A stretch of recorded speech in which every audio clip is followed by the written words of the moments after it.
Hello friends, welcome to entry. This is Raj Kumar. మనం 500 question సిరీస్లో భాగంగా ఆల్రెడీ నేను చెప్పాను, తెలంగాణ మూమెంట్లో 80 క్వశ్చన్స్ని మనం డిస్కస్ చేయబోతున్నాం అని చెప్పి. ఫస్ట్ 40 క్వశ్చన్స్ని మనం ఆల్రెడీ యూట్యూబ్లో వేసాము. ఒకవేళ మీరు అది చూడలేనట్టయితే కనుక మళ్ళీ యూట్యూబ్ ఛానల్లో, ఎంట్రీ యాప్ తెలుగు యూట్యూబ్ ఛానల్లో ఓల్డ్ వీడియోస్లో ఉన్నాయి, అవి చూడండి. మనం ఈ సెషన్లో ఏంటంటే మేజర్గా 41 నుంచి 60 నెక్స్ట్ సెట్ ఆఫ్ 20 క్వశ్చన్స్ని మనం దీంట్లో చూడబోతున్నాం. సో తెలంగాణ ఉద్యమ చరిత్ర నెక్స్ట్ సెట్ ఆఫ్ 20 క్వశ్చన్స్ ఏంటమ్మా, 41 to 60 అనేది మనం ఈ వీడియోలో చూడబోతున్నాం. సో అందరికంటే ముందు, అంటే క్వశ్చన్స్ స్టార్ట్ చేయకంటే ముందే నేను మీకు ఒక చిన్న ఇన్ఫర్మేషన్ ఇస్తాను. ఏంటంటే, మీకు తెలంగాణ పోరాట సంఘాల ప్రభావం ఏంటో తెలుసు. తెలంగాణ ఏం ప్రభావం అమ్మా? తెలంగాణ పోరాట సంఘాలు. మనం తెలంగాణ మూమెంట్ సిలబస్ కనుక చూసినట్టయితే దాంట్లో ఒక పార్ట్ ఉంటుంది, తెలంగాణ పోరాట సంఘాలు. అంటే తెలంగాణ అస్తిత్వం కోసం పోరాడిన వాటిలో పోరాట సంఘాల యొక్క పాత్ర గణనీయమైందన్నమాట. సో అందుకే మనం ఈ తెలంగాణ పోరాట సంఘాల గురించి మనం సపరేట్గా చదువుకుంటాం. బేసిక్గా మనం ఏ టెక్స్ట్ బుక్లో అయినా ఫ్యాకల్టీస్ చెప్పినా కూడా. సో దీంట్లో ఒక 28 అనేక డిఫరెంట్ సంఘాలు, ఒక 28 డిఫరెంట్ సంఘాలన్నీ కలిపి ఒకే సంఘంగా ఏర్పాటవ్వడం జరిగింది. దాన్నే మనం తెలంగాణ ఐక్య వేదిక అంటాం. ఏమంటామమ్మా? తెలంగాణ ఐక్య వేదిక. తెలంగాణ ఐక్య వేదిక ఇది ఎప్పుడు ఏర్పడిందంటే 16 అక్టోబర్ 1997. 16 అక్టోబర్ 1997లో ఇది ఏర్పడడం జరిగింది. ఎన్ని కలిపి అనంటే 28 సంఘాలు కలిపి, 28 పోరాట సంఘాలు కలిపి 16 అక్టోబర్ 1997లో తెలంగాణ ఐక్య వేదికగా ఏర్పాటవ్వడం అనేది జరిగింది. ఇది ఎక్కడ ఏర్పాటైంది ఈరోజు అంటే కొండా లక్ష్మణ్ బాపూజీ యొక్క స్వగృహమైనటువంటి జలదృశ్య కార్యాలయంలో. ఎక్కడంటే కొండా లక్ష్మణ్ బాపూజీ యొక్క స్వగృహమైనటువంటి జలదృశ్యంలో ఏర్పడి ఈ జలదృశ్యంలోనే కార్యాలయాన్ని ఏర్పాటు చేశారు. కొండా లక్ష్మణ్ బాపూజీ యొక్క స్వగృహం, దాని పేరు ఏంటంటే జలదృశ్యం. దీంట్లో ఏర్పాటైంది. మళ్ళీ దాంట్లోనే దాని కార్యాలయాన్ని కూడా ఏర్పాటు చేసుకొని చెప్పారు. సో ఈ తెలంగాణ ఐక్య వేదికని నడిపించడానికి ఒక స్టీరింగ్ కమిటీని కూడా ఏర్పాటు చేశారు. ఏంటమ్మా? Steering committee. ఈ స్టీరింగ్ కమిటీ మెంబర్స్ ఎవరనంటే ఆచార్య జయశంకర్,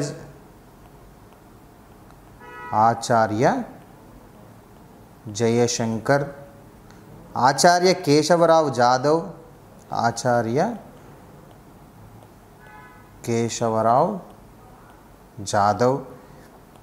వి ప్రకాష్ అంటే వీరమల్ల ప్రకాశమ్మ. తెలంగాణ మూమెంట్ గురించి ఈయన ఒక పుస్తకం కూడా రాయడం జరిగింది, మూమెంట్ది.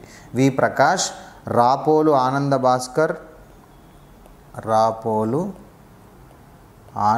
భాస్కర్, భూపతి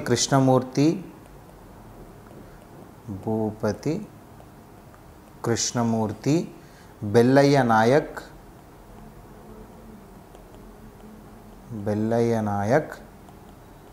నాగారం అంజయ్య, ఇంకా అనేక మంది.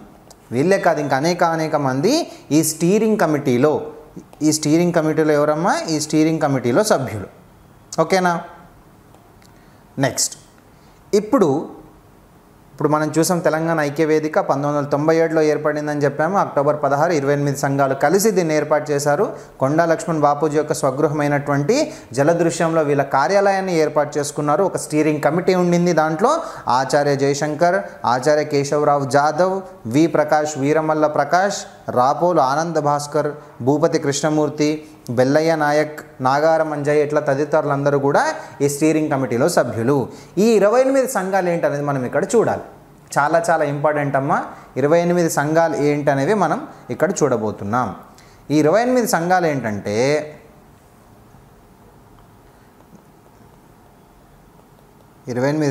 ఒకటి తెలంగాణ ప్రజాసమితి,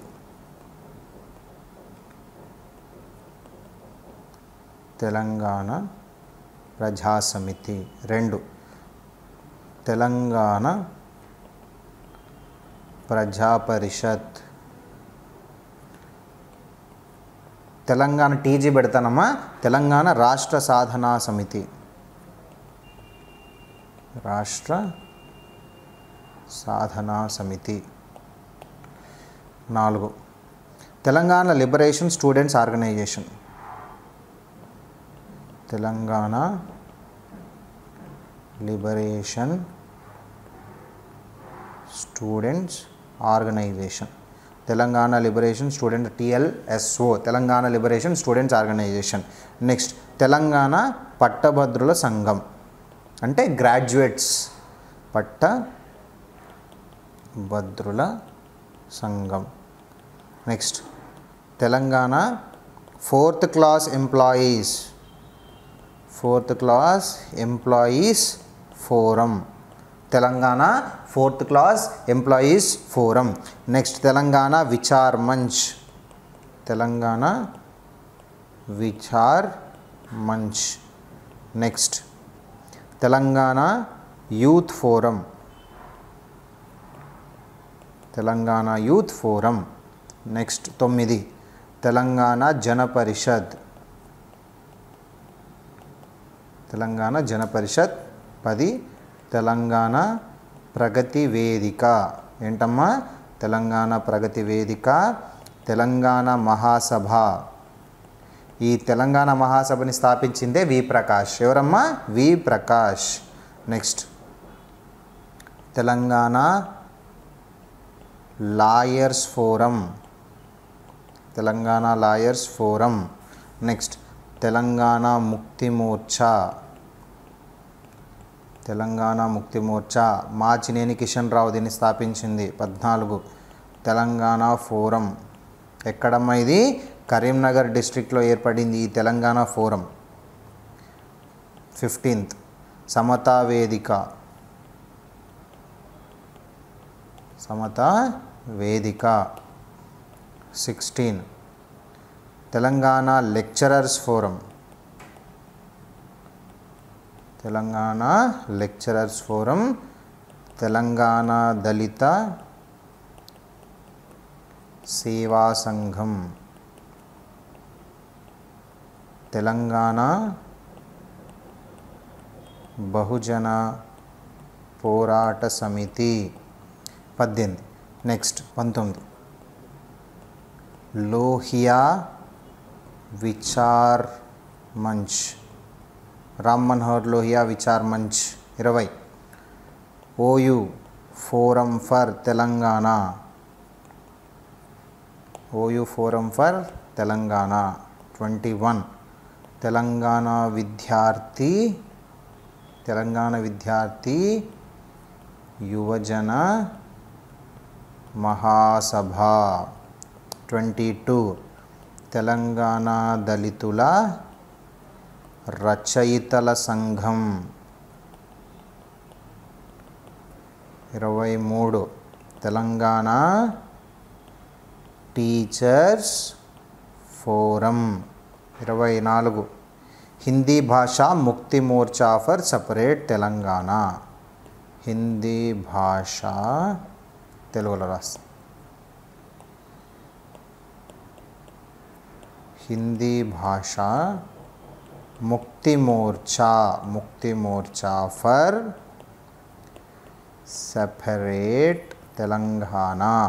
25 తెలంగాణ విశ్వబ్రాహ్మణ, విశ్వబ్రాహ్మణ సంఘం. 26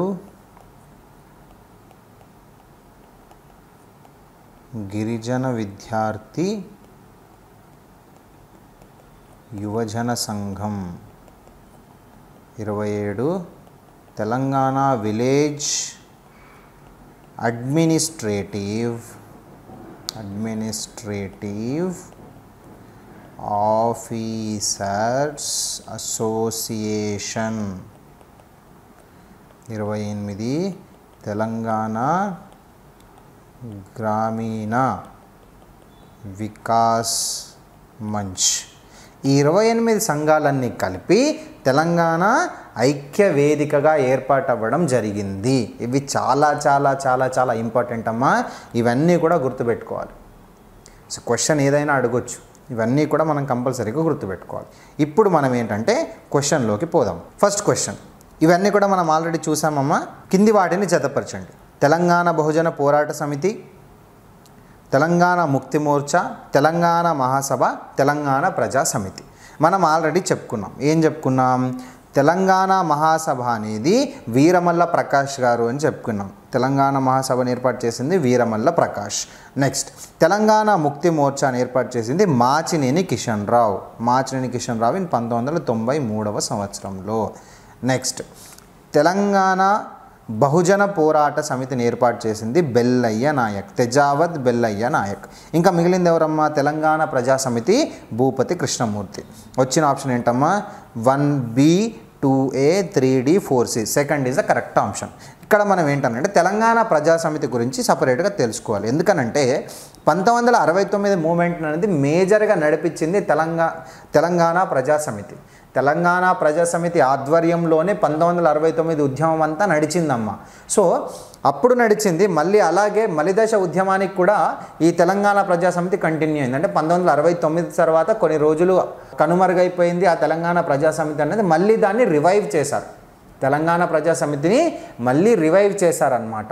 మళ్ళీ రివైవ్ చేసిన దాంట్లో భూపతి కృష్ణమూర్తి గారు ముఖ్యులు. అంటే తెలంగాణ ప్రజా సమితిని రివైవ్ చేసిన దాంట్లో ముఖ్యులు ఎవరమ్మా అంటే భూపతి కిషన్ రావు. సో ఇప్పుడు నేను ఏం చేస్తానంటే తెలంగాణ ప్రజా సమితి గురించి మీకు కొన్ని విషయాలు చెప్తాను. ఓకేనా? తెలంగాణ ప్రజా సమితి 28 ఫిబ్రవరి 1969లో, ఎప్పుడమ్మా? 28 ఫిబ్రవరి 1969లో హైదరాబాద్లో తెలంగాణ పీపుల్స్ కన్వెన్షన్ ఏర్పాటైంది. ఏంటమ్మా?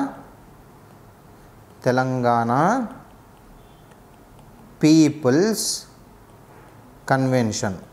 తెలంగాణ పీపుల్స్ కన్వెన్షన్ ఏర్పాటైంది. దీన్ని ఎవరు ఏర్పాటు చేశారంటే మదన్ మోహన్. ఈయన సిద్దిపేట వాసి.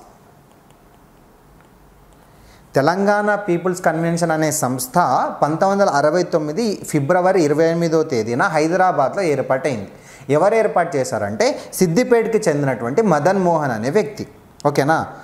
3 మార్చ్ 1969లో మొదటిసారిగా తెలంగాణ బంద్ విజయవంతమైంది అని అంటే ఇది తెలంగాణ పీపుల్స్ కన్వెన్షన్ ఆధ్వర్యంలోనే అది జరిగింది. తొలి బంద్ ఇన్ తెలంగాణ, తొలి బంద్ ఇన్ 1969 ఉద్యమం. ఈ తొలి బంద్ ఎవరు చేశారమ్మా? తెలంగాణ పీపుల్స్ కన్వెన్షన్ ఆధ్వర్యంలోనే ఈ తొలి బంద్ అనేది జరిగింది. ఎప్పుడు? 1969 ఉద్యమంలో. నెక్స్ట్, 25 మార్చ్ 1969లో ఈ తెలంగాణ పీపుల్స్ కన్వెన్షన్ నేమ్ని తెలంగాణ ప్రజా సమితిగా మార్చారు. ఈ తెలంగాణ పీపుల్స్ కన్వెన్షన్ ఈ టీపీసీని ఏం చేశారమ్మా? టీపీఎస్గా తెలంగాణ ప్రజా సమితిగా మార్చడం జరిగింది. ఈ తెలంగాణ ప్రజా సమితి యొక్క చైర్మన్ లేకపోతే ప్రెసిడెంట్ ఎవరమ్మా అంటే Madan Mohan. Next, general secretary S Venkatrami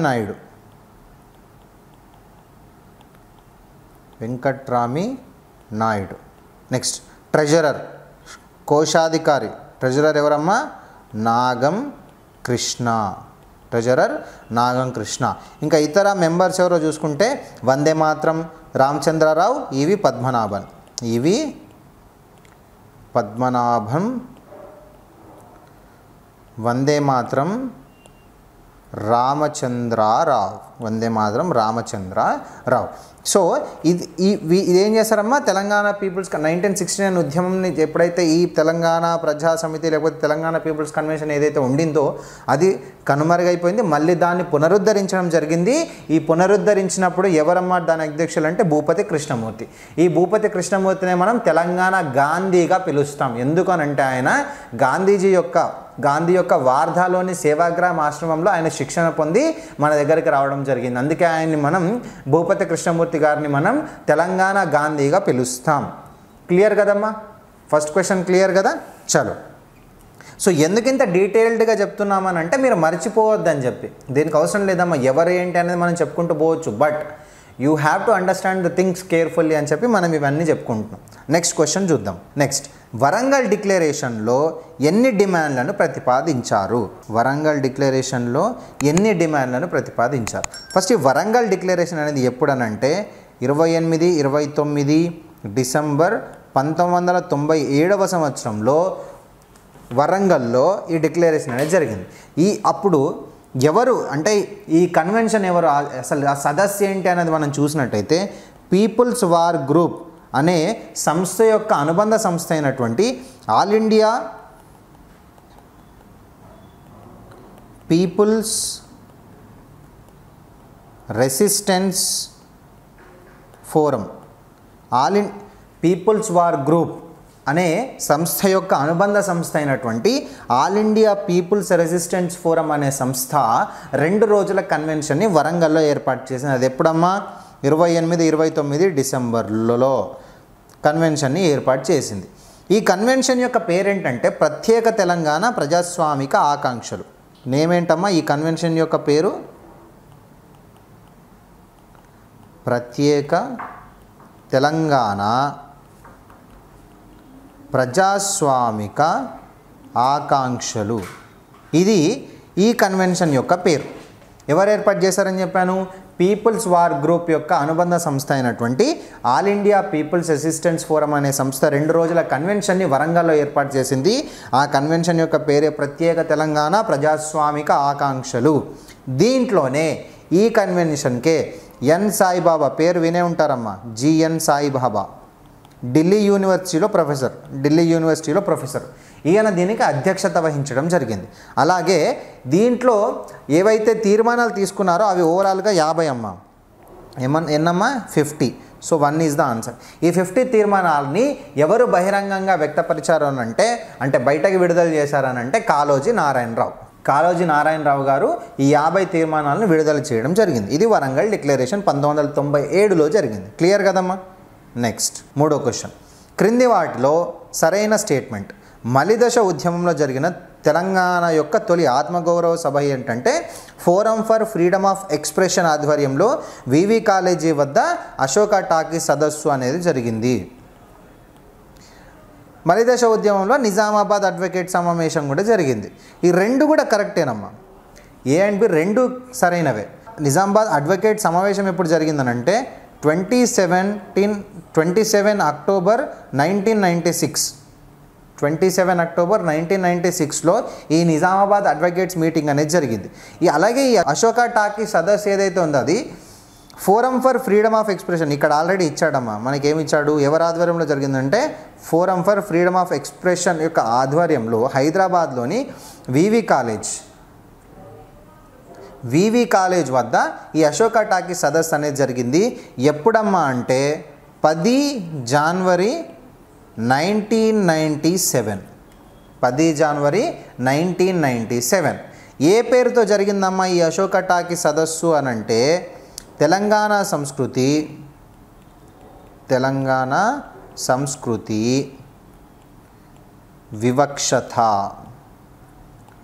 అంటే ప్రతి సదస్సుకి ఒక పేరు పెడుతున్నారమ్మా. మనం వరంగల్ డిక్లరేషన్ ఏం చెప్పుకున్నాం? ప్రత్యేక తెలంగాణ ప్రజాస్వామిక ఆకాంక్షలు అని చెప్పుకున్నాం.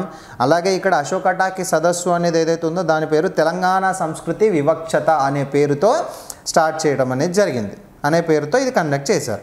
నెక్స్ట్ ఈ పర్టికులర్ సమావేశంలోనే మనం ముఖ్యంగా ఒక 2-3 పుస్తకాలు కానీ పాటలు కానీ గురించి కంపల్సరీగా చెప్పుకోవాలి. దీంట్లోనే దాటిని పుస్తక ఆవిష్కరణ చేయడం అనేది జరిగింది. ఒకటి ఏంటంటే ఆచార్య జయశంకర్ రాసినటువంటి తెలంగాణలో ఏమి జరుగుతుంది అనే పుస్తకం. తెలంగాణలో ఏమి జరుగుతుంది, ఈ పుస్తకాన్ని రాసింది ఎవరమ్మా? జయశంకర్ సార్ రాశాడు. నెక్స్ట్ ఇంకో పుస్తకం ఏంటనంటే దగాపడ్డ తెలంగాణ సంక్షిప్త వివరాలు. ఇది ఎవరనంటే గాదె ఇన్నయ్య రాసిన పుస్తకం. దీంట్లోనే గద్దర్ రాసినటువంటి పాట ఏంటమ్మా? అమ్మా తెలంగాణమా ఆకలి కేకల గానమా.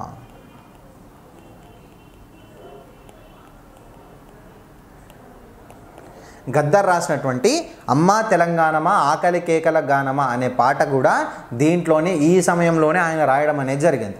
సో ఈ మనకి తెలంగాణ అంటేనే పాట అమ్మ, తెలంగాణ అంటేనే పాట, తెలంగాణ అంటేనే ఆట. సో ఆ పాటలన్నీ కూడా మనం ఇట్లా చదువుకుంటూ కాకుండా పాడుకుంటూ ఉన్నామని అంటే కనుక అది ఈజీగా మనకి గుర్తుంటుంది. ఓకేనా? అమ్మ తెలంగాణమా ఆకలి కేకల గానమా, అమ్మ నీకు వందనాలమ్మో, తల్లి నీకు వందనాలమ్మో, ఇలా ఉంటుంది ఈ గద్దర్ పాట. సో అది మనకి 1997 టైంలో అశోక టాకీస్ సదస్సు అనే సమావేశంలో గద్దర్ గారు రాసినటువంటి పాట అనమాట. మనం చెప్పుకున్నాం నిజామాబాద్ అడ్వకేట్ సమావేశం అనేది అక్టోబర్ 27, 1996లో జరిగింది.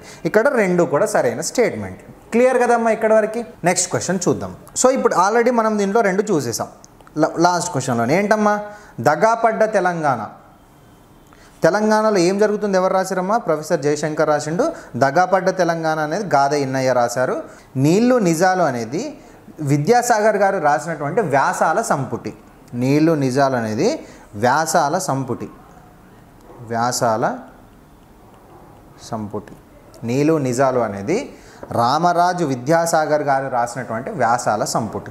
తర్వాత ఫ్లోరోసిస్. ఈ ఫ్లోరోసిస్ అనే పుస్తకం రాజారెడ్డి గారు రాసినటువంటి పుస్తకం. ఏంటనంటే మనకు తెలుసు నల్గొండలోనే నాగార్జున్స్ ప్రాజెక్ట్ ఉండింది, అలాగే నల్గొండలోనే ఫ్లోరిన్ సమస్య కూడా ఉండింది.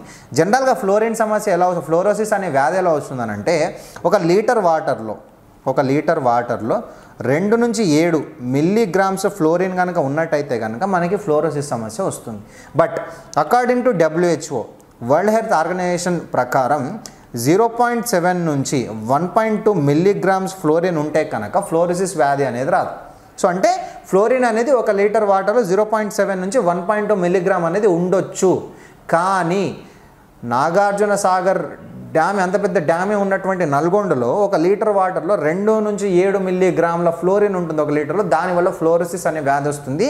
సో దానివల్ల ఈయన ఎవరు రాజారెడ్డి గారు ఫ్లోరోసిస్ అనే పుస్తకాన్ని రాయడం అనేది జరిగింది. సో ఆన్సర్ వచ్చేసి మనకి D 4 1C 2D 3B and 4A. Clear కదమ్మా? 45 1992 తెలంగాణ లిబరేషన్ స్టూడెంట్స్ ఆర్గనైజేషన్ ఐక్యవేదికలో ఒకటి కదమ్మా. ఇది ఏర్పాటుకు సంబంధించి క్రింది వాటిలో సరైనది. దీనిని స్థాపించింది కె మనోహర్ రెడ్డి. ఓకే. ఓయూలో స్థానికేతరులకు ప్రవేశం కల్పించకూడదని మరియు ఎయిడెడ్ కాలేజీలలో ఉద్యోగాలు తెలంగాణ వారికి ఇవ్వాలని పోరాటం చేయడం ముఖ్య ఉద్దేశం. వీరు నిర్వహించిన సభకు హాజరైన జాతీయ నాయకుడు జార్జ్ ఫెర్నాండెస్. ఈయన జనతాదళ్ యొక్క ఎంపీ. ఈ 3 కూడా కరెక్ట్. ఈ తెలంగాణ లిబరేషన్ స్టూడెంట్స్ ఆర్గనైజేషన్ ఏదైతే ఉండిందో ఇది బేసిక్గా ఏంటనంటే ఉస్మానియా యూనివర్సిటీలో స్థానికులకు కాకుండా నాన్ ముల్కీస్కి, గైర్ ముల్కీస్కి ప్రవేశం కల్పించకూడదు. అలాగే ఎయిడెడ్ కాలేజీలలో ఉద్యోగాలు అనేవి కూడా తెలంగాణ వాళ్ళకే ఇవ్వాలి అనే ముఖ్య ఉద్దేశంతోనే దీన్ని స్థాపించింది ఎవరంటే కె మనోహర్ రెడ్డి గారు. అలాగే ఈ సభకి ఏదైతే ఈ TLSO సభకి ఏదైతే ఉండిందో దానికి జనతాదళ్ ఎంపీ జార్జ్ ఫెర్నాండెస్ గారు అప్పట్లో హాజరవ్వడం అనేది జరిగింది. సో ఇందులో 3 కూడా మనకి కరెక్టే. Next question 46 1997 March 8-9 Bhuvanagiri Telangana ప్రతినిధుల సదస్సులో తీర్మానించిన అంశాలలో సరైనవి. తెలంగాణ 1997 మార్చ్ 8-9 ఏం సదస్సు అమ్మ ఇది? తెలంగాణ ఇక్కడ ఏమి ఇచ్చారు? భువనగిరిలో జరిగిందని ఇచ్చాడు. తెలంగాణ ప్రతినిధుల సదస్సు, దాని పేరేందంటే తెలంగాణ హక్కుల పోరాట సభ. తెలంగాణ హక్కుల పోరాట సభ దగాపడ్డ తెలంగాణ. దగాపడ్డ తెలంగాణ పుస్తకం ఎవరు రాసిరు? గాదె ఇన్నయ్య రాసిండు. తెలంగాణకి ఏం జరుగుతుంది? ఆచార్య జయశంకర్. ఓకేనా? నీళ్లు నిజాలు అనేది విద్యాసాగర్, ఫ్లోరోసిస్ రామిరెడ్డి అన్ని గుర్తుపెట్టుకోవాలి. తెలంగాణ హక్కుల పోరాట సభ దగాపడ్డ తెలంగాణ అనే పేరుతో 1997 మార్చ్ 8-9 భువనగిరిలో ఒక సదస్సు జరిగింది. ఈ సదస్సును ఏర్పాటు చేసింది ఎవరనంటే కాళోజీ నారాయణరావు గారు ఈ సదస్సుని ఏర్పాటు చేయడం అనేది జరిగింది. క్లియర్ కదమ్మా? సో దీంట్లో ఆన్సర్ అన్నీ కూడా సరైనవి అమ్మ. భువనగిరి సమావేశంలో ఇచ్చినటువంటి సూచనలు లేకపోతే అంశాలు ఏవైతే ఉన్నాయో ఈ 3 కూడా సరైనవి. ఏమున్నాయమ్మా 3? ఒకటి, తెలంగాణలో కరెంటు కోత నెత్తివేయాలి, కామన్ ఎంట్రన్స్ పద్ధతిని రద్దు చేసి ప్రాంతీయ ఎంట్రన్స్ పద్ధతిని ప్రవేశపెట్టాలి. ఓకే. మాన్యం, శిఖం, బంజరు మిగులు భూములను భూమి లేని వారికి పంపిణీ చేయాలి. నెక్స్ట్, 1/70 యాక్ట్ను పటిష్టంగా అమలు చేసి ప్రభుత్వం స్వాధీనం చేసుకున్నటువంటి అటవీ భూములను తిరిగి ఇచ్చేయడం జరగాలి. సో ఇవన్నీ కూడా ఈ భువనగిరి సదస్సులో వచ్చినటువంటి అంశాలే. నెక్స్ట్ క్వశ్చన్ చూద్దాం. తెలంగాణ మహాసభ ఎక్కడ జరిగింది? తెలంగాణ మహాసభ తెలంగాణ మహాసభ అనేది ఎక్కడ జరిగిన సమావేశంలో ఏర్పడింది అని అంటే సూర్యాపేట సమావేశం 1997 ఆగస్టు 11న సూర్యాపేటలో ధోకా తిన్న తెలంగాణ పేరుతో ఒక సదస్సును ఏర్పాటు చేశారు. దీనికి చెరుకు సుధాకర్ అధ్యక్షుడిగా వ్యవహరించారు. దీంట్లోనే మనకి తెలంగాణ మహాసభ అనేది ఏర్పడింది. ఈ తెలంగాణ మహాసభ అంటే దోకాదిన తెలంగాణ అనే సదస్సు సూర్యాపేటలో 1997 ఆగస్టు 11 జరిగింది. దీంట్లోనే తెలంగాణ మహాసభ ఏర్పడింది. ఈ తెలంగాణ మహాసభ యొక్క కన్వీనర్ ఎవరని అంటే చెరుకు సుధాకరే. తెలంగాణ మహాసభ కన్వీనర్ చెరుకు Sudhakar and co-convener V. Prakash. Veeramalla Prakash is the co-convener. And ఈ వి ప్రకాష్ తెలంగాణ మహాసభ అనే పత్రికని కూడా స్టార్ట్ చేయడం జరిగింది. ఏంటమ్మా? తెలంగాణ మహాసభ అనే పత్రిక కూడా స్టార్ట్ చేయడం జరిగింది. సో ఈ సూర్యాపేట డిక్లరేషన్ ఏదైతే ఉంటుందో, సూర్యాపేట ఈ సమావేశంలో జరిగినటువంటి అంశాల్లో 16 డిమాండ్లను వ్యక్తపరిచారు. ఎన్ని డిమాండ్లమ్మా? 16 demands. So Suryapet declaration has 16 demands అని మనం చెప్పుకోవచ్చు. క్లియర్ కదమ్మా? నెక్స్ట్ క్వశ్చన్ చూద్దాం. 1997 డిసెంబర్ 28, 29వ తేదీలలో హన్మకొండలో ప్రొఫెసర్ సాయిబాబా అధ్యక్షత జరిగినటువంటి సభకు పేరు ఆల్రెడీ మనం ఇది డిస్కస్ చేశాము. ఏంటమ్మా అది? ప్రజాస్వామ్య తెలంగాణ. ఏంటమ్మా ఇది? ప్రత్యేక తెలంగాణ ప్రజాస్వామిక ఆకాంక్షల సదస్సు. ఎక్కడ జరిగిందమ్మా ఇది? హన్మకొండలో జరిగింది. లైక్ వరంగల్. దీన్నే మనం వరంగల్ డిక్లరేషన్ అని కూడా మనం పిలుచుకున్నాం. ఓకేనా? క్లియర్ కదా? 49 1998 పార్లమెంట్ ఎన్నికల ప్రచారంలో ఒక్క ఓటు 2 రాష్ట్రాల నినాదంతో ఓట్లు పొందిన పార్టీ ఏది? ఎప్పుడైతే 1998 ఆ ఎలక్షన్స్ ఏదైతే జనరల్ ఎలక్షన్స్ ఏదైతే వచ్చాయో పార్లమెంట్ ఎలక్షన్స్, అప్పుడు బీజేపీ ఎక్కడ ప్రకటించింది అని అంటే కాకినాడలో ఒక్క ఓటు 2 రాష్ట్రాలు. అంటే బీజేపీకి కనుక మీరు పార్లమెంట్కి జనరల్ ఎలక్షన్లో ఓటేసి పార్లమెంట్కి పంపించారంటే కనుక మీ ఒక్క ఓటుతో 2 రాష్ట్రాలను ఏర్పాటు చేయడం అనేది జరుగుతుందనే నినాదంతో 1998లో బీజేపీ ముందుకు రావడం జరిగింది. ఎక్కడి నుంచి? కాకినాడలో జరిగినటువంటి సమావేశంలో ఈ ఒక్క ఓటు 2 రాష్ట్రాల తీర్మానాన్ని ప్రవేశపెట్టడం జరిగింది. క్లియర్ కదమ్మా? నెక్స్ట్, నక్సలైట్ల ఎన్కౌంటర్ల పైన నియమించబడిన కమిటీలు ఏవి? Tarkunde committee, Bhargava committee, TLN Reddy committee. పైవన్నీ సరైనవే. ఇక్కడ వచ్చి ఆన్సర్ పైవన్నీ సరైనవే అమ్మ. ఎట్లా అంటే తార్కుండే కమిటీ 1977లో ఏర్పాటు చేశారు. అంటే 1975-77 మధ్యలో మనకి ఎమర్జెన్సీ కదమ్మా, ఎమర్జెన్సీ కదా. ఆ టైంలో జరిగినటువంటి ఎన్కౌంటర్లని విచారించడానికి, ఆ టైంలో జరిగినటువంటి ఎన్కౌంటర్లని విచారించడానికి ఎమర్జెన్సీ తర్వాత వచ్చిన పార్టీ ఏంటమ్మా? జనతా పార్టీ. జనతా ప్రభుత్వం ఏర్పాటైంది. సో వాళ్ళు ఏర్పాటు చేసినటువంటి కమిటీ అన్నమాట Tarkunde committee. Next Bhargava committee కూడా 1977. ఇది సెంట్రల్ గవర్నమెంట్ ఏర్పాటు చేసిందమ్మా. ఈ భార్గవ కమిటీని స్టేట్ గవర్నమెంట్ ఏర్పాటు చేసింది. అప్పుడున్న మనకి సీఎం ఎవరమ్మా? జలగం వెంగళరావు. ఈయన సీఎం కదమ్మా మన స్టేట్లో. ఆయన ఈ భార్గవ కమిటీని ఏర్పాటు చేశారు. నెక్స్ట్ టిఎల్ఎన్ రెడ్డి కమిటీ అనేది 1990లో ఏర్పాటు చేశారమ్మా. ఎవరమ్మా? సీఎం మర్రి చెన్నారెడ్డి. 1970. 1990 అంటే మళ్ళీ వీళ్ళందరూ వచ్చేస్తారు, ఎన్టీఆర్, చంద్రబాబు నాయుడు కదా. సో 1970లో టిఎల్ఎన్ రెడ్డి కమిటీని సీఎం మర్రి చెన్నారెడ్డి గారు ఏర్పాటు చేయడం అనేది జరిగింది. క్లియర్ కదమ్మా? ఇది సిపిఐ ఎంఎల్ పీపుల్స్ వార్ కేంద్ర కమిటీ ప్రత్యేక తెలంగాణ ఉద్యమం తెలంగాణ అభివృద్ధి మా కార్యక్రమం పేరుతో ఎప్పుడు విధాన ప్రకటనను విడుదల చేసింది? ఎప్పుడు అనంటే 1997 జూన్ 1న.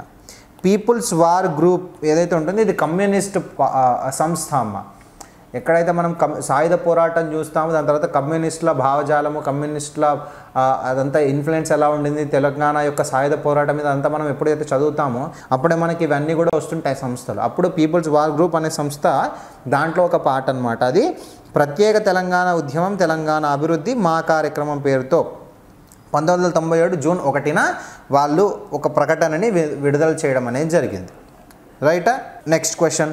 అరుణోదయ ప్రజా కళా మండలి ఎవరి ఆధ్వర్యంలో ఏర్పడి తెలంగాణ సాంస్కృతిక కార్యక్రమాలను నిర్వహిస్తుంది? అరుణోదయ కళా మండలి తెలంగాణ మూమెంట్ 2014 కంటే ముందు 13 అదంతా ఆ పీరియడ్ అంతా కనుక మీరు చదువుకుంటున్నారంటే కనుక మీకు తెలిసి ఉండాలి విమలక్క గురించి. ఎక్కడ పోయినా సరే ఆవిడ వచ్చేసి ధూమ్ధామ్ కానీ లేకపోతే అరుణోదయ నుంచి సపరేట్గా అనేక జానపద బృందాన్ని వేసుకొని ఆమె అన్ని ఊర్లు తిరగడం జరిగింది. ఎవరమ్మా? విమలక్క. అరుణోదయ ప్రజా కళామండలి. ఈవిడ యాదాద్రి భువనగిరికి చెందిన ఆవిడ.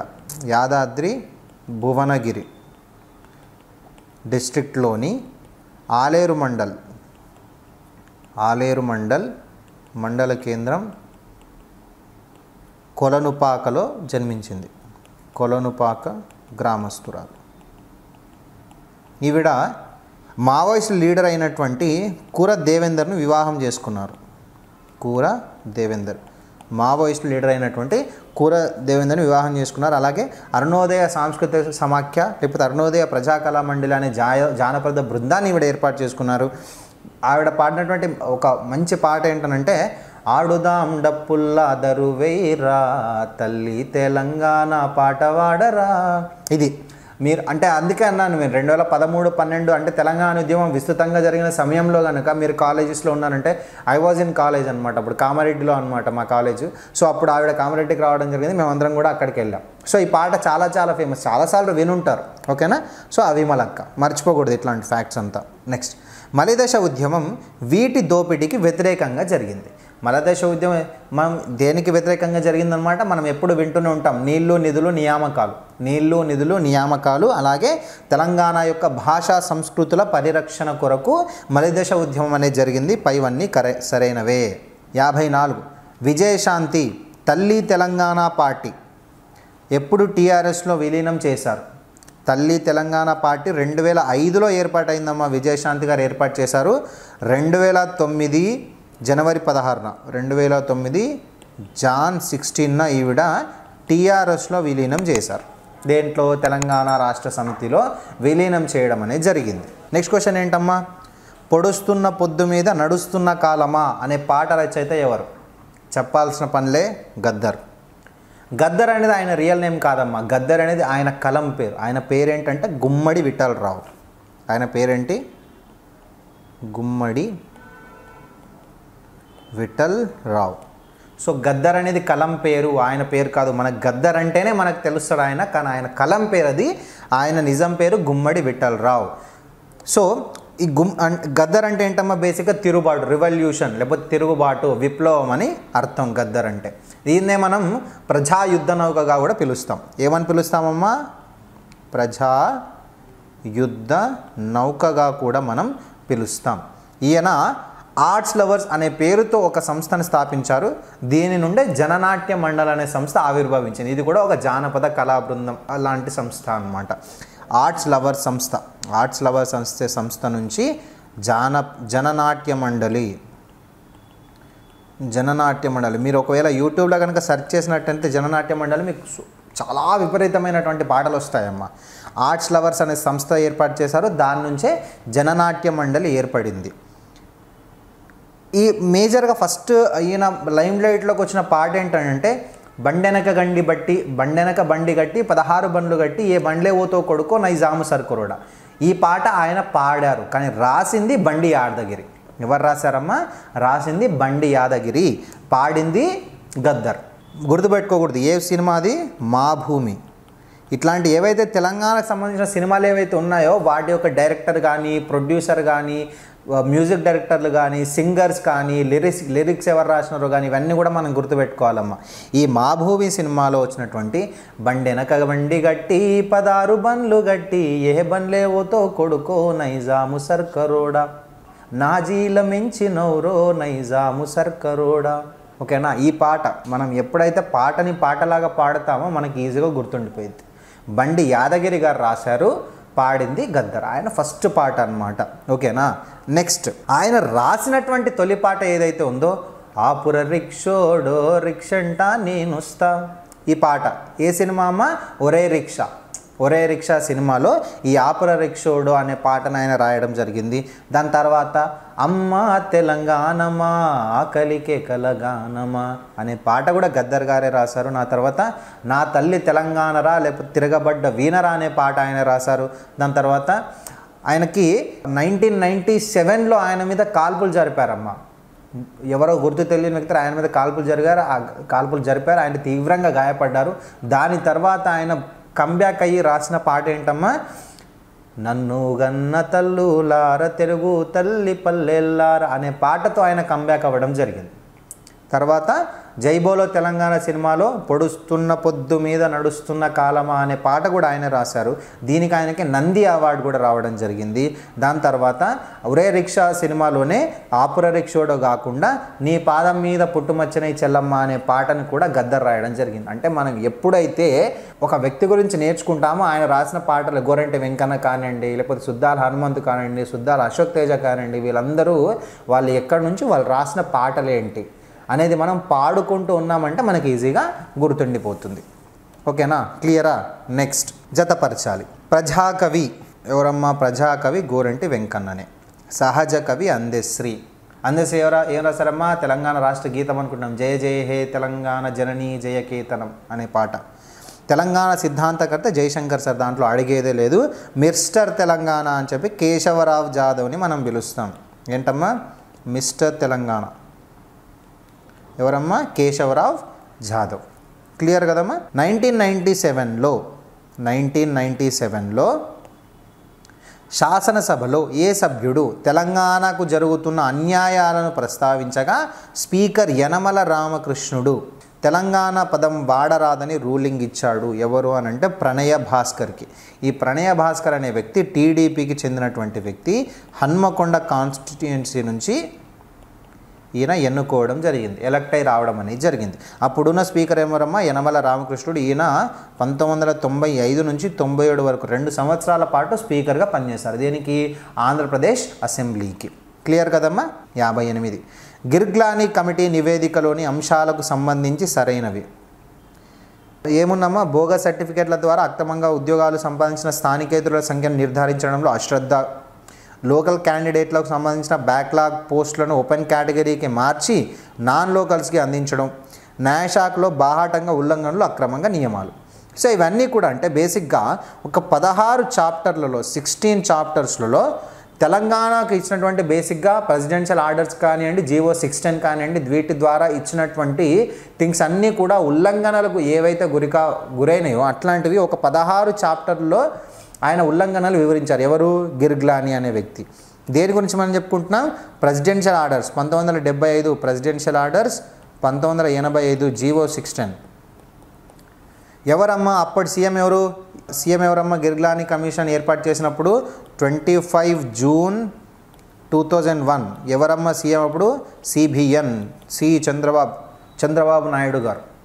అప్పుడు మనకి సీఎం ఆయన గిర్గ్లానీ కమిటీని ఏర్పాటు చేశారు.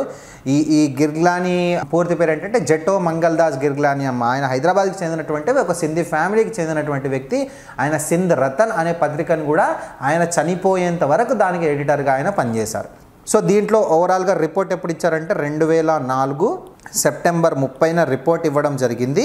గిర్గ్లానీ కమిటీ రిపోర్ట్ అని అంటాం దాన్ని మనం. ఈ కమిటీ రిపోర్ట్ సెప్టెంబర్ 30, 2004లో ఇచ్చారు. మొత్తం ఓవరాల్గా 16 చాప్టర్లో ఉల్లంఘనలు ఏమైనాయో చెప్పేసి 35 పరిష్కార మార్గాలని కూడా చూపించడం జరిగింది. క్లియర్ కదమ్మా? కమిటీ ఏర్పాటు: Pranab Mukherjee committee, Rosaiah committee, Srikrishna committee, GoM committee. చూద్దాం. ఈ ప్రణబ్ ముఖర్జీ కమిటీ ఏదైతే ఉండిందో దీన్ని 5 జనవరి 2005లోనే ఏర్పాటు చేశారు. అంటే బేసిక్గా ఈ ప్రణబ్ ముఖర్జీ కమిటీని మనం క్యాబినెట్ కమిటీ అని పిలుస్తాం. క్యాబినెట్ కమిటీ ఎందుకనంటే అప్పట్లో తెలంగాణ ఏర్పాటుకు వివిధ రాజకీయ పార్టీల యొక్క అభిప్రాయాలను కనుక్కోవడానికి ఈ ప్రణబ్ ముఖర్జీ కమిటీని 2005 జనవరి 5న ఏర్పాటు చేశారు. దీన్ని మనం క్యాబినెట్ కమిటీ అంటాము. అప్పట్లో కేసీఆర్ గారి యొక్క ఇన్వాల్వ్మెంట్ వల్ల 36 పొలిటికల్ పార్టీస్ తెలంగాణ సపరేట్గా ఏర్పడడానికి అనుకూలంగా ప్రణబ్ ముఖర్జీ కమిటీకి వాళ్ళ యొక్క అభిప్రాయాలను తెలపడం అనేది జరిగేది. ఓకేనా. సో ఈ ప్రణబ్ ముఖర్జీ కమిటీలో ప్రణబ్ దాదా అనే ప్రెసిడెంట్, దాని తర్వాత కాంగ్రెస్కి చెందినటువంటి వ్యక్తి, మెంబర్స్ ఎవరైతే ఉన్నారో ఆయన డిఎంకేకి సంబంధించినటువంటి దయానిధి మారన్, దాని తర్వాత ఆర్జేడీకి సంబంధించినటువంటి రఘువంశ ప్రసాద్ సింగ్, వీళ్ళిద్దరు కూడా దాంట్లో మెంబర్స్గా ఉన్నారు. క్లియర్ కదా. నెక్స్ట్ ఏంటమ్మా, రోషయ్య కమిటీ. ఈ రోషయ్య కమిటీ 2009 ఫిబ్రవరి 12న ఏర్పాటు అవ్వడం జరిగింది. ఎవరు ఏర్పాటు చేశారంటే వైఎస్ఆర్. ఎందుకు అనంటే అప్పుడే తెలంగాణ ఉద్యమం ఉధృతం దాలుస్తుంది. ఆ సమయంలో వైఎస్ఆర్ ఆడినటువంటి ఆటలు ఇదొకటి. ఏంటనంటే మేము కూడా తెలంగాణని సపరేట్ తెలంగాణగా ఏర్పడడానికి మేము కాంగ్రెస్ పార్టీ కూడా అనుకూలంగానే ఉంది అనేది తెలియజెప్పడానికి రోషయ్య కమిటీని ఏర్పాటు చేశారు. అంతకు మించి ఏం లేదు అక్కడ. నెక్స్ట్ శ్రీకృష్ణ కమిటీ మనకు తెలుసు, 3 ఫిబ్రవరి 2010. Next group of ministers committee.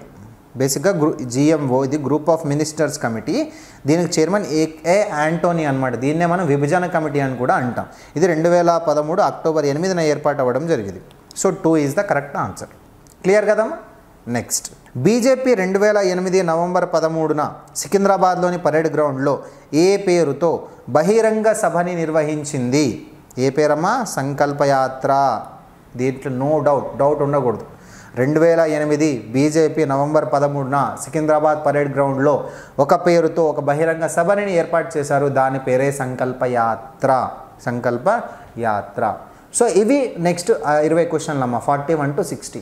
So ప్రతి క్వశ్చన్ని నేను కొంచెం ఎక్కువగా అన్ని పాయింట్స్ కవర్ అయ్యే విధంగా ఎక్స్ప్లెయిన్ చేశాను. ఎందుకంటే ఫ్యూచర్లో మీకు ఒకవేళ ప్రాపర్గా చూసి చదువుకున్నారంటే ఇవి మర్చిపోకూడదని చిన్న ఉద్దేశం. ఓకేనా. ఇంకొక వీడియో వస్తుంది 61 నుంచి 80, ఇంకొక 20 క్వశ్చన్స్తో మనం ఇంకొక వీడియో చేయబోతున్నాం.